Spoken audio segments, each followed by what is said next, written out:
নমস্কার বন্ধুরা, শ্বেতার সংসার চ্যানেলে আপনাদের সবাইকে স্বাগত জানাই। আশা করি সবাই ভালো আছেন। আজকে রবিবার, তো আজকে আপনাদের ব্লগটা শেয়ার করার একটা অন্য কারণ আছে। আজকে ব্লগটা কোনো ডেইলি ব্লগ নয়, এটা আমার একটা ইমোশনের জায়গা আপনাদের সাথে শেয়ার করছি। তো ইমোশনটা হচ্ছে ক্রিকেট নিয়ে। আমি জানি আমার মতো অনেকেই আপনারা যে ক্রিকেট নিয়ে ইমোশনাল, তো আমিও ক্রিকেট নিয়ে ইমোশনাল। আর এই ইমোশনটা শুরু হয়ে গেছিলো স্কুল লাইফ থেকে। স্কুল লাইফে অ্যাকচুয়ালি প্লেয়ারদের ওপর ক্রাশ থেকেই ক্রিকেট দেখা শুরু। এটা বেশিরভাগ মেয়েদেরই হয়। স্কুল লাইফটা একটা ভাইটাল টাইম, সব কিছু রঙিন লাগে। তো সেই সময় প্লেয়ারদের ওপর যে ক্রাশ ছিল, যেমন সৌরভ গাঙ্গুলি, জাদেজা, খুব ভালো লাগতো, কিন্তু অ্যাজ এ প্লেয়ারই। তো সেইখান থেকেই আমার ক্রিকেট দেখাটা শুরু, ক্রিকেটের ওপর ভালোবাসাটা শুরু, ইন্টারেস্টটা সেখান থেকে জন্মায়। তো এখন তো সেটা গ্রো করতে করতে অনেক বড় হয়ে গেছে। তো আমি আবার ক্রিকেট বলতে আমি সব দলের খেলা আবার দেখি না, পছন্দ করি না, কোনো ইন্টারেস্টও নেই। আমি শুধু আমাদের দেশের খেলা দেখি। ইন্টারেস্টটা মেনলি আমার দেশকে নিয়ে।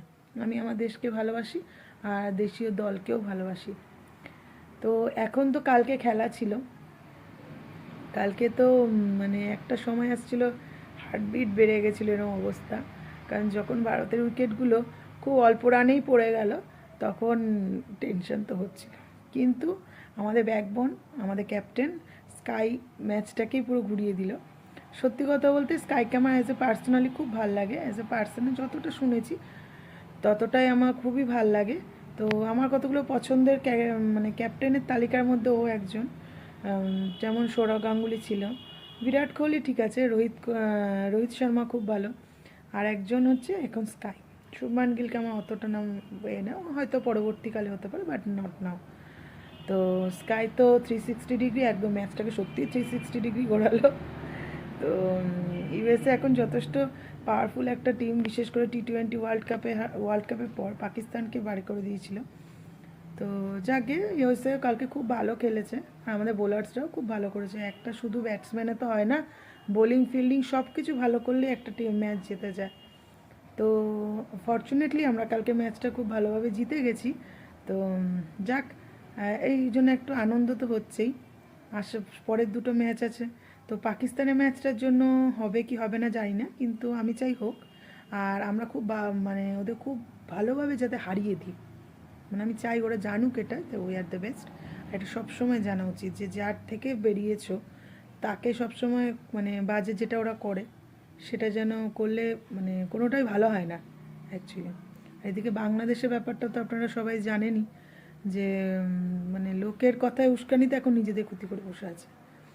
যাই হোক, সেটা তাদের ওন ইস্যু, তারা বুঝবে। ওরা যদি খেলতো আমরা অবশ্যই আনন্দ পেতাম, কিন্তু ওরা খেলছে না। যাক, আমরা আমাদের টিমকে নিয়ে সন্তুষ্ট, আমাদের বাইরের টিমের কথা দেখার দরকার নেই। তো আমি চাই এইভাবেই ভারতীয় টিম এগিয়ে যাক।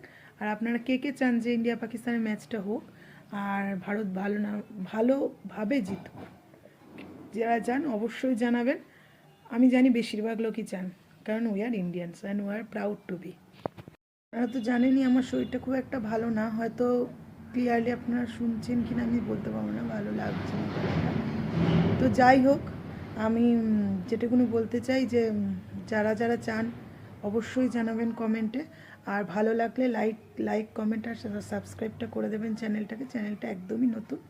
তো আশা করছি আপনাদের ভালো লাগবে।